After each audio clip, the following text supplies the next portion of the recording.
Assalomu alaykum. Ixlosget YouTube kanalimiz hurmatli tomoshabinlari va kanalimiz mehmonlari.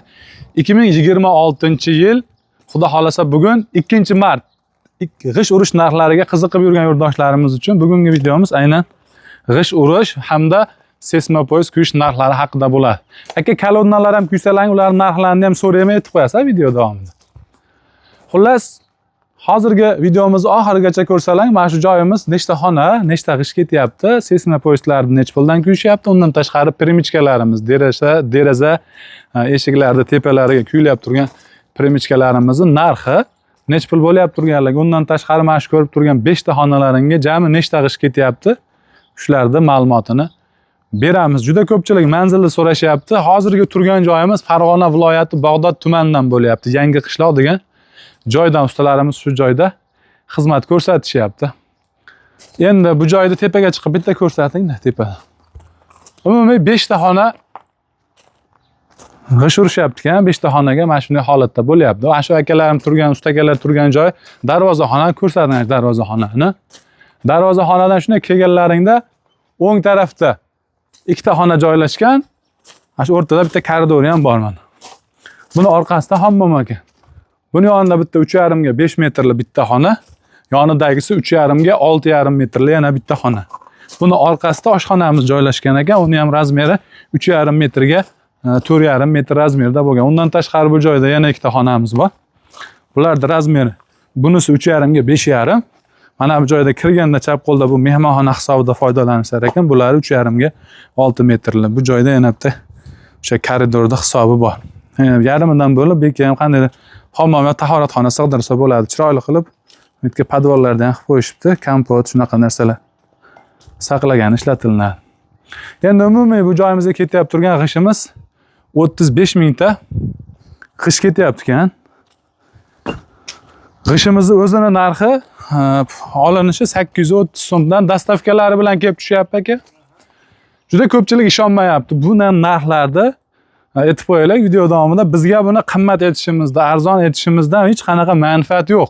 Biz bor narsani gapiramiz. Ustalar narxini ham masalan kimdir arzon, kimdir qimmat uylarda bitishini, kimdir bo'lishi mumkin masam deb yozishyapti. Buni to'g'ri tushuninglar bir narsani. Biz o'sha odamlarga foydali bo'lish uchun, juda ko'pchilik usta izlaganligi uchun, sal insofi bor, yo'lida qiladigan ustalar topib bering deganligi uchun men mana shu joyga kelib, xolis reklama qilinyapti. Bu ustalardan umuman pul olmaymiz biz. O'zimiz ham shunaqangi usta bo'lganligimiz uchun bizniki temir sohasi-yu, lekin shu faqat usta izlab yurganlarga osonroq bo'lsin degan maqsadda kelib olyapmiz. Buni biz masalan prosmotrimiz uchun arzonroq etish, boshqa narsa yo'q. Ustalardan so'rab o'sha aytganini borini aytyapmiz. Shuning uchun buni to'g'ri tushuniladigan kommentariyada har xil narsalar yozmanglar sizlardan iltimos. Bu realniy narx, bu 830 so'mdan mana ustalar o'zi aytyapti, kelib dastavkasi bilan tushyapti. Bu o'sha Farg'ona viloyati Bag'dod tumanidagi narxlar. Boshqa joylarda har xil bo'lishi mumkin ekan. Xullas 29 million so'm g'ishlari bo'lyapti ekan.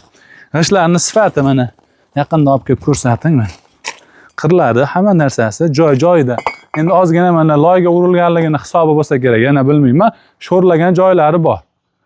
Etta masalan hammasida ham emas, mana bu joylar mana pastlarda ham sho'rlari bor ekan. Endi g'isht sifatiga qarab narxi o'zgaraveradi. Bundan ham endi sho'rlamaydiganlari balki bordir, narxi ozgina qimmatroq bo'ladi. Xullas, mana shu ko'rib turgan hamma joylarga 35 mingta pishgan g'ish ketyapti. Bu zardevorlarga yetami, yetmaymi ustaga? Zardevorlariga yetami, yetmaymi bu?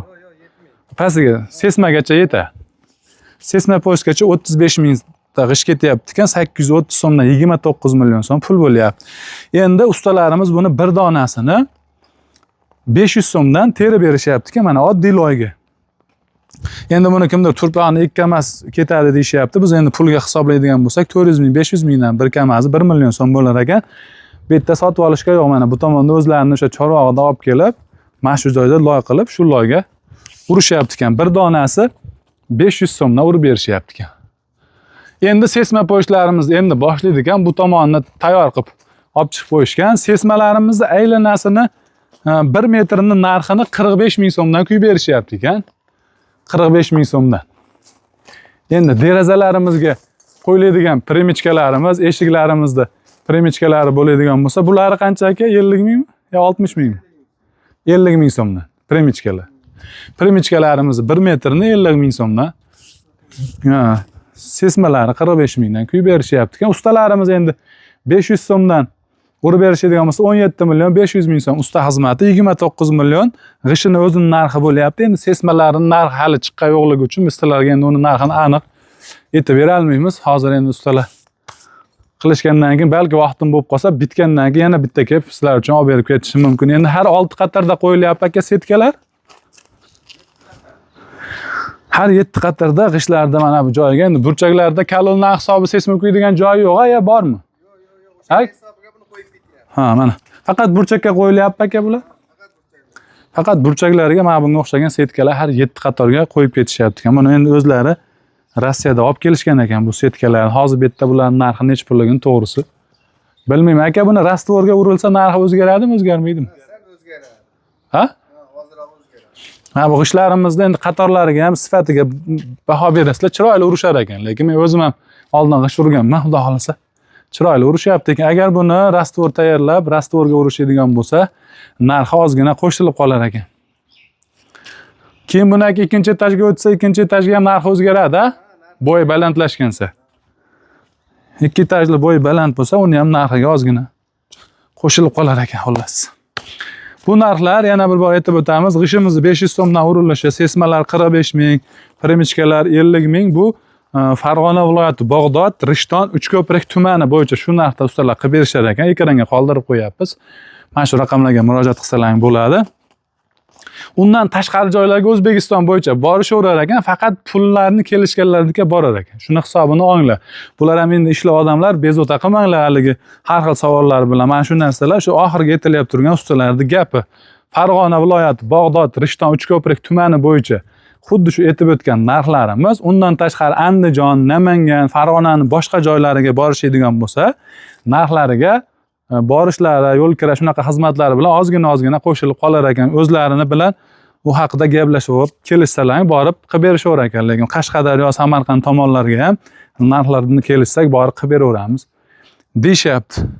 Xullas, umumiy rasxodini bitgandan keyin ham sizlar uchun iloji boricha olib berishga harakat qilamiz. Mana shu joygacha bo'lyapti turgan rasxodda hozir 29 million g'ishni o'zining narxi, ustalarda g'ish urish narxi 17,5 million, 1 million so'm qumga hisoblasalaring 18,5 ga 29 million qo'shib hisoblaysizlar. Endi oziq-ovqat necha kun bo'ldi aka boshlaganlarga? 5 kun. 5 kunda mana shu holatga olib kelishibdi. O'rtacha 2 million 1,5 million ustalarda oziq-ovqat xizmatiga ham qo'shib qo'ysalang bo'laveradi. Setkalarni endi o'zlari olib kelishgan ekan. Xullas, kanalimizga yangi bo'lsalang obuna bo'lib qo'yinglar. Asosiysi like bosib, qanaqangi fikrlaring bo'lsa kommentariyaga yozib qo'yinglar. Bundan keyingi videolarimiz ham sizlar uchun foydali videolar bo'ladi, xudo xolasa. Salomat bo'lasizlar.